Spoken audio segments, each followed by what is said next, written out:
今回は1泊2日で伊豆で桜を楽しんできました。ぜひその様子をご覧ください。今回の旅は東京駅から始まります。旅行に行ったのは2月15日です。7時52分発の特急踊り子に乗って行きました。ちなみに駅ネットで予約しました。約4ヶ月ぶりの伊豆ということでとっても楽しみです。早速乗っていきます。海が見える A 席を予約したんですが、私が予約した時にはすでにほとんど埋まっていました。到着までは約2時間半かかります。列車からの眺めが最高ですよね。今日は雨予報なので天気だけが心配です。途中の停車駅でもすでに桜が見られました。途中まではだいぶいい天気だったんですが、だいぶ雲行きが怪しくなってきました。河津駅に到着です。ここではたくさんの人が降りていました。桜もとっても綺麗です。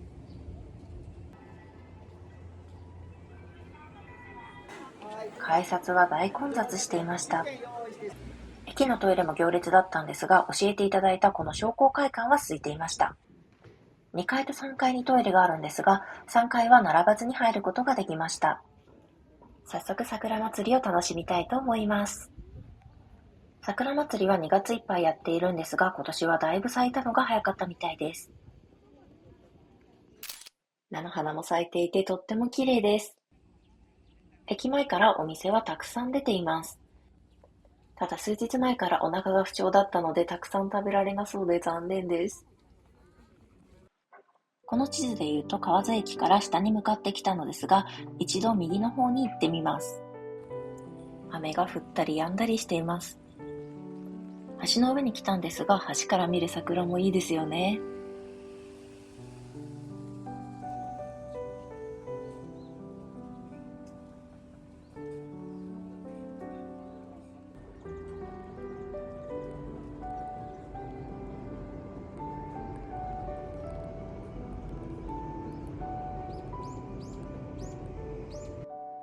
橋と一緒に写真を撮るのもおすすめです。この濃いピンクの桜がとっても綺麗ですよね。今度は反対側の菜の花ロードに向かって歩いていきます。気になっていたピンクのたい焼きを発見しました。桜あん、小倉あん、カスタードの3種類がありました。私が購入したのは桜あんです。とってももちもちしていて桜餅みたいな味をしていました。他にも美味しそうなものがたくさん売っています。踊り子温泉会館を目指して歩いていこうと思います。駅から離れると少し空いていました。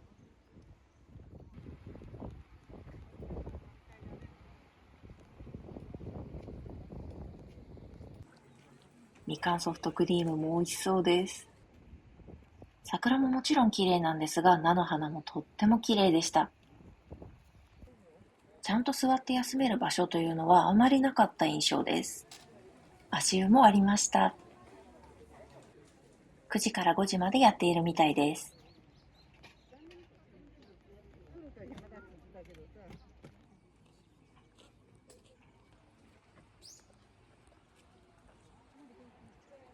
場所によってはすでに葉桜が見られる場所もありました。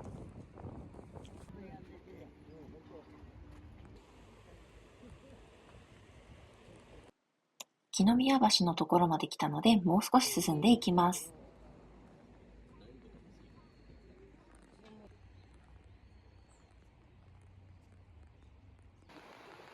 次の橋が見えてきました。ここを左に行くと踊り子温泉会館に行けるようなのですが、先に河津桜の原木を見に行きます。駅からは徒歩約20分です。1974年に河津桜と命名されました。樹齢約70年だそうです。先ほどの橋の方に戻ります。温泉会館に行く前に峰温泉大奮闘というところに行ってみます。駅からだと徒歩約30分かかるみたいなんですが、桜を見ているとあっという間でした。到着しました。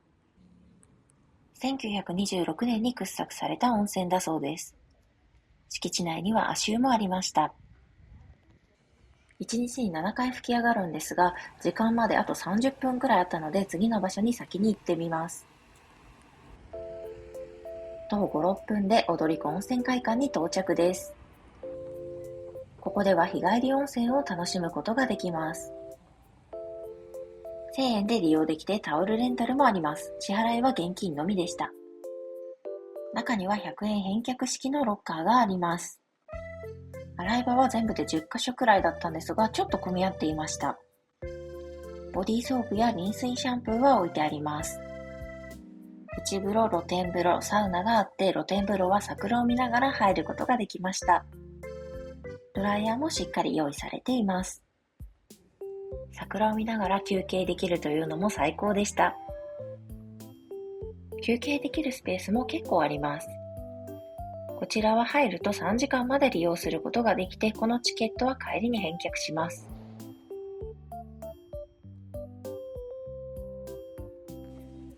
のんびり過ごせるようなスペースもありました。私は利用しませんでしたが、近くにはお蕎麦屋さんもありました。13時半の吹き上げに合わせて戻ってきました。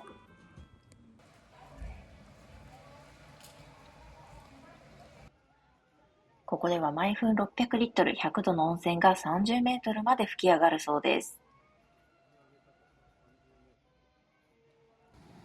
始まりました。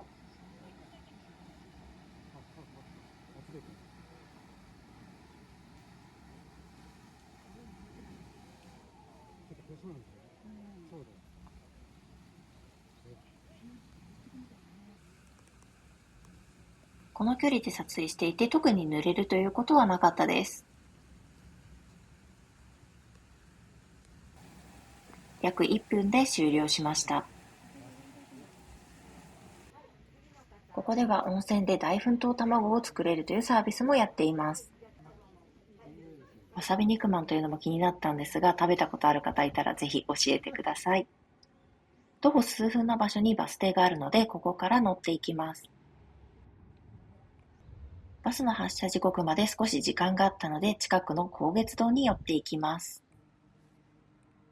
たくさん種類があってどれも美味しそうでした。ここでは PayPay を利用することができます。一番人気だというチーズどら焼きを買ってみました。後で食べたいと思います。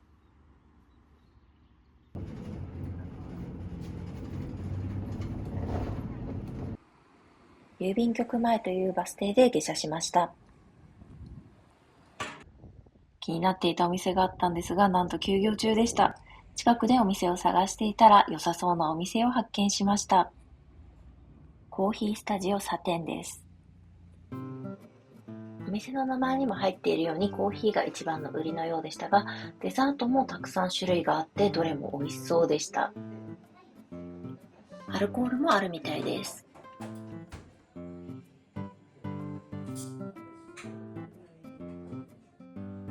ベーコンチーズトーストを注文しました。500円でドリンクとセットだと50円引きです。ハルミもつけてくださいました。チーズトーストは胡椒が効いていて私好みの美味しさでした。ハルミの方は甘酸っぱくて、こちらもとっても美味しかったです。ドリンクはジンジャーハーブティーを注文しました。おまけでついていたビスコフも好きだったので嬉しいです。お店の方がとても優しくて居心地が良かったです。もし近くに行ったら寄ってみてください。そろそろホテルに向かいたいと思います。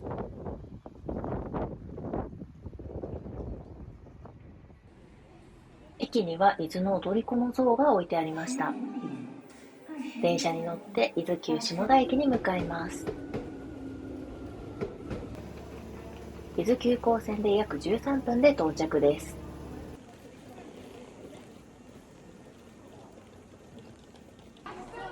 前回も紹介しましたが、駅では割引チケットを購入することができます。お土産売り場も割と充実しています。金目コロッケは売り切れでした。ホテルのバスに乗っていきます。基本的には予約はいらないです。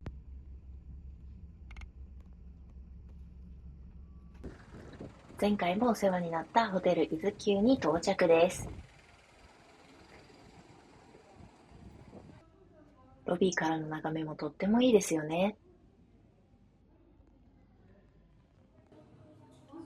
前回と同じ5階のお部屋です。早速中に入ります。入ってすぐのところに消臭スプレーとハンガー、それから羽織と金庫があります。さらにその下には冷蔵庫があります。こちらには空気清浄機、テレビがあります。それから椅子、テーブル、ベッドがあります。こちらにはお茶セット、それから下にティッシュがあります。隣には湯あみ着とタオルが置いてありました。上にはポットがあります。そしてタオル掛けと流しがあります。何やら工事をしていたんですが、こちらはサウナを今作っているそうです。お部屋からの景色も最高です。このお部屋には眺望風呂もついています。ボディーソープ、シャンプー、コンディショナーが用意されています。意外とないホテルが多いんですが、このバゲージラックがあるとありがたいです。朝はここでのんびりしようかなと思います。枕元には電気スイッチ、USB ポート、それからコンセントがあります。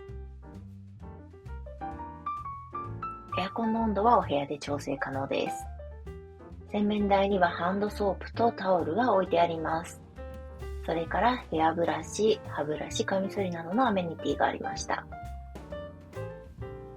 その下のドライヤーは風量大きめで良かったです。隣には椅子とゴミ箱があります。続いてお手洗いを見ていきます。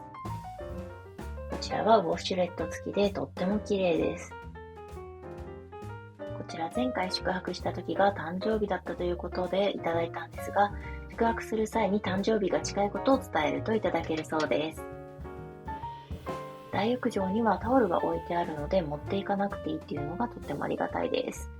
早速大浴場に行ってきたいと思います。大浴場は1階にあります。混雑する時間帯を変えてくれているのがありがたいです。洗い場はたくさんあります。メイク落としはなかったので持って行ってください。繁忙期以外は日帰り温泉もあるそうです。大浴場の近くにはドリンクとアイスの自販機が置いてあります。売店があるのでここでお土産などを買うこともできます。ちょっと時間があったので焦げつ堂のチーズどら焼きを食べました。しょっぱいと甘いの組み合わせが最高に美味しかったです。それでは夕食会場に向かいます。一人の時だとこういう席の方が落ち着いて食べられるので端っこでありがたかったです。前回も紹介しましたが引換券が3枚ついています。大体のメニューは前回と同じような感じです。動画を撮り忘れてしまっていたみたいなんですが、アワビもありました。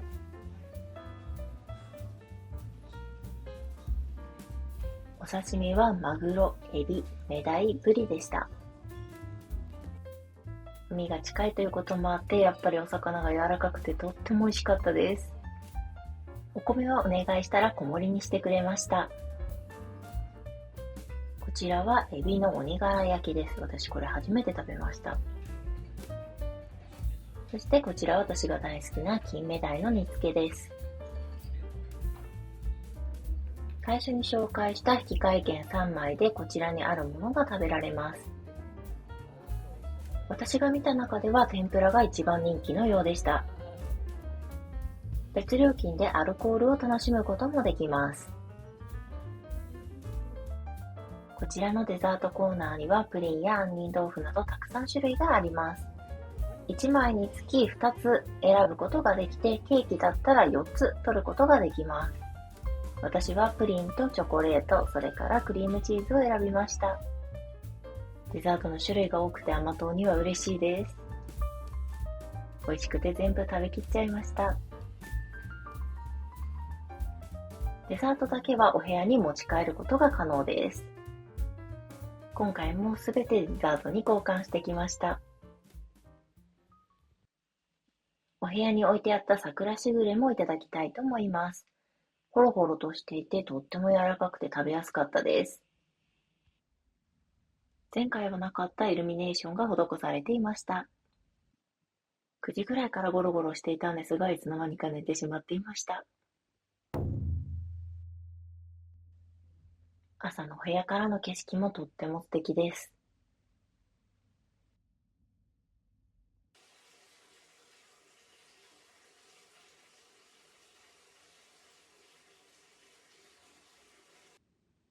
景色を見ながらお風呂に入りたいと思います。お風呂から出たので朝食会場に行きます。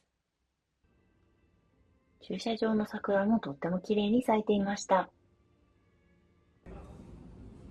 朝食会場に到着です。朝は目玉焼き、スクランブルエッグ、ポテトフライにソーセージ、それからベーコン、肉団子、スパゲティがあります。こちらには魚の唐揚げ、里芋、それから肉豆腐、さつまいもがあります。蒸し野菜もありました。他にもたくさんおかずが用意されています。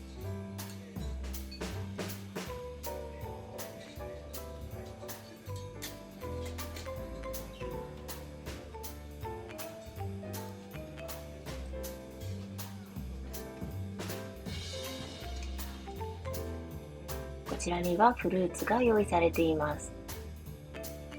ヨーグルトもありました。パンも種類がたくさんあります。全部で5種類用意されていました。こちらのテーブルには納豆、海苔、それからお粥が置いてあります。スープやお味噌汁もありました。お魚も焼いてくださっています。こちらはサラダコーナーです。飲み物はこちらに牛乳、お水、それからジュースが置いてあります。コーヒーやお茶、紅茶などの温かい飲み物もあります。私が今回取ってきたのはこちらです。こういうところだと洋食を持ってくることが多いんですが、今回はちょっと和食寄りにしてみました。前回気になっていて食べなかった焼きたてのお魚も取ってきました。とっても美味しかったです。追加でパンとヨーグルト、コーヒーを持ってきました。前回美味しかったジャムをパンに塗っていただきました。ちょっと外に出てみます。まだ見たことがないので夏のプールの様子も見てみたいなと思いました。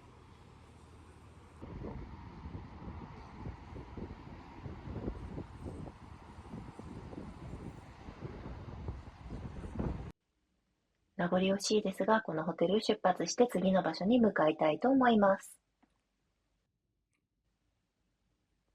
出る前に今回は特別に4月オープン予定のサウナを見学させていただきました。海を見ながらサウナに入ったり外気浴できるみたいなので、それがすごくいいなと思いました。こちらは貸し切りで利用することができるそうです。続いては白浜桜の里にやってきました。ここまではホテルから徒歩で約15分で来ることができます。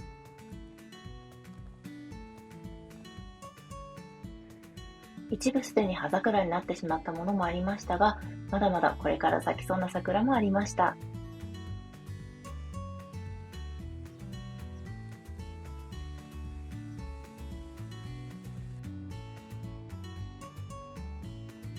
昨日は天気がいまいちだったので、今日は晴れてるだけでもとっても嬉しいです。ここではいろんな時期の桜が楽しめてすごくいいなと思いました。なんでかわからないんですが、どこでもドアみたいなものがありました。こちらは展望台的な場所からの景色なんですが、だいぶ桜が生い茂っていました。駐車場の前には無人販売があったので、気になる方は買ってみてください。続いては、石廊崎オーシャンパークにやってきました。伊豆急下田駅からだとバスで約1時間かかります。綺麗なトイレや休憩所もありました。灯台までは結構歩きました。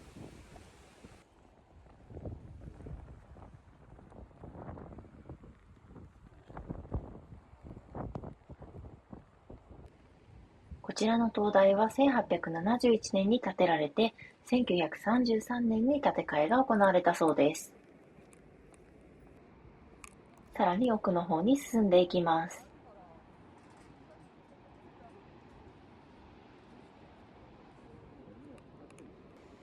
こちらの場所はユネスコ世界ジオパークに認定されているそうです。伊豆半島の最南端に位置しています。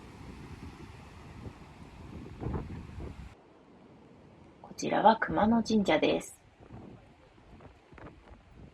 ここからは島が見えるそうなんですが、この日はそんなにはっきりとは見えなかったです。下を覗くと結構迫力がありました。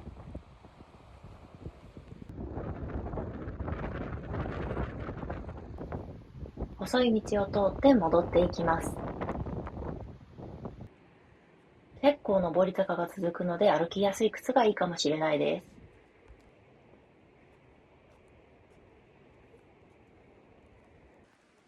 続いては下鴨熱帯植物園にやってきました。バスの場合だと約1時間かかります。南の桜と菜の花祭りのすぐそばにあります。こちらには無料で入ることができました。ミラクルフルーツ体験などをすることができます。時間がある時だとこちらの解説をしていただけるそうなので、解説を聞きながら回るとわかりやすいかなと思いました。このまま桜祭りに向かいます。伊豆急下田駅からここまではバスで約20分で来ることができます。下田の旅館宿泊者は無料のシャトルバスもあるそうです。人も少なくてとっても見やすかったです。河津桜祭りのような出店はほぼありませんでした。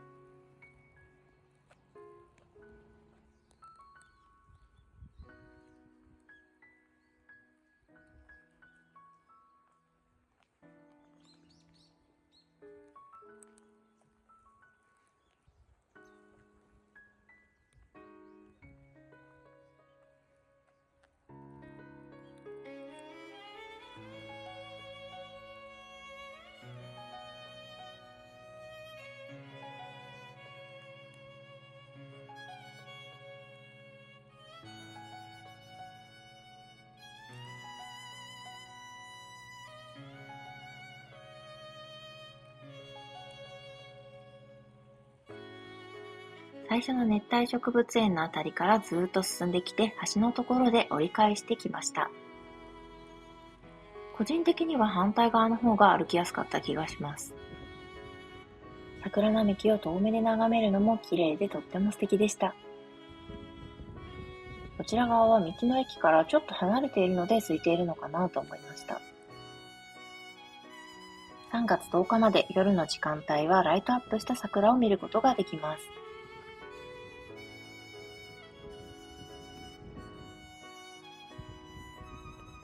少し進むと銀の湯会館という場所が見えてきました。こちらでは1000円で日帰り温泉に入ることができます。営業時間は10時から21時です。この辺りではウェディングフォトを撮っていらっしゃる方もたくさんいました。道の駅に到着です。こちらでは農産物を買うことができます。柑橘類が特に美味しそうでした。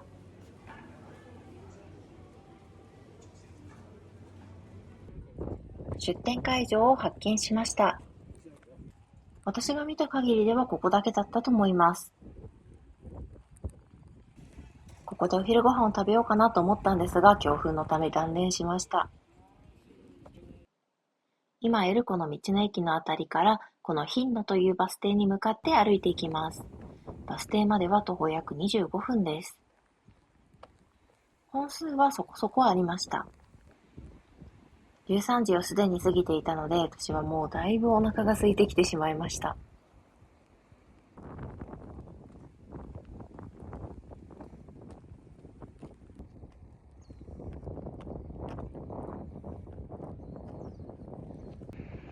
バス停そばに菜の花畑があるんですが、辺り一面黄色でとっても素敵です。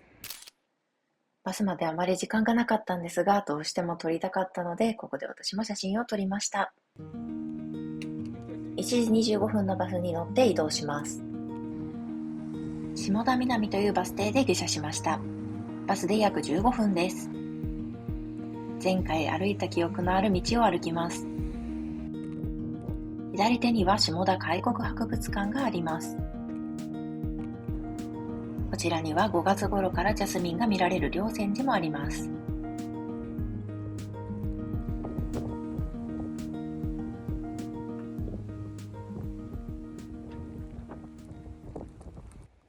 フェリーロードに到着です。前回来てもう一度来たかった場所の一つです。バス停からは7分くらいでした。雰囲気がとっても素敵ですよね。行こうと思っていたお店がなんとお休みでした。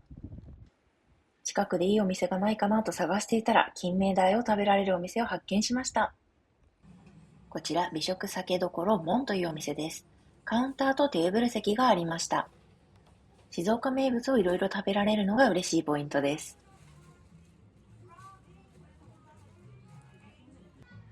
雰囲気もいいですし、店員のお姉さんが優しかったので、とても居心地が良かったです。来ました。こちら金目鯛炙り丼です。味噌汁とサラダ、それから小鉢がついています。お味噌汁があら汁ですごく美味しかったのでおすすめです。金柑を使った副菜も良かったです。こちらの金目鯛の炙り丼は醤油をかけなくても美味しくいただくことができました。他のメニューもどれも美味しそうでした。お支払いは現金のみになるので気をつけてください。ディナータイムもやっているようなので近くまで来たらぜひ寄ってみてください。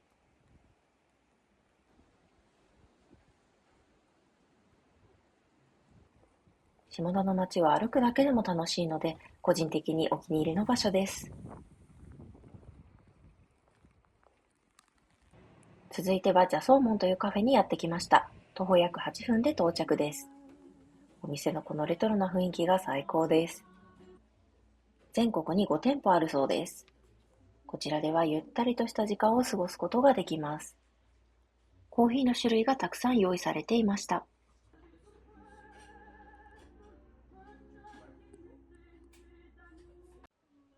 来ました。ドリンクとケーキを注文しました。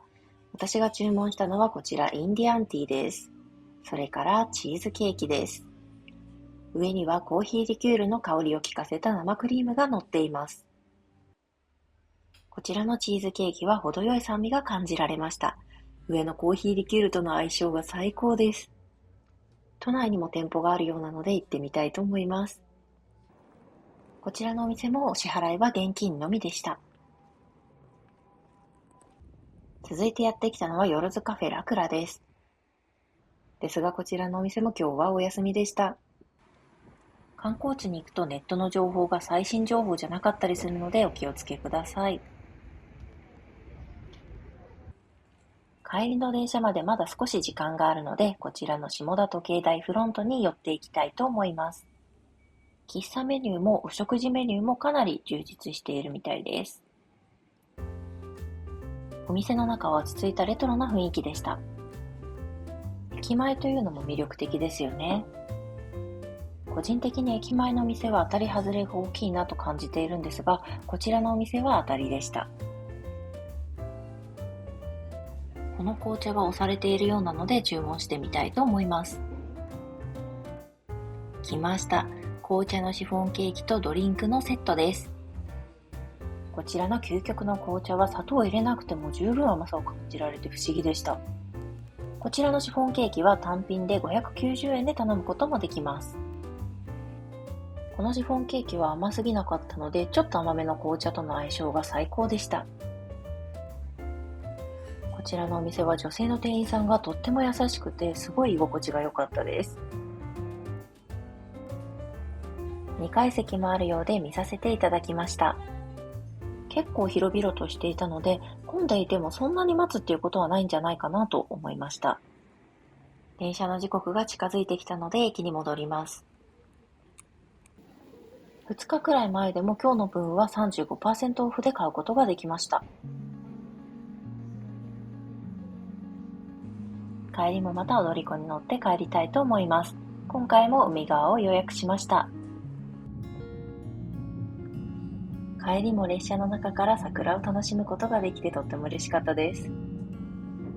最後までご覧いただきありがとうございました。チャンネル登録、高評価とっても嬉しいです。また次の動画でお会いしましょう。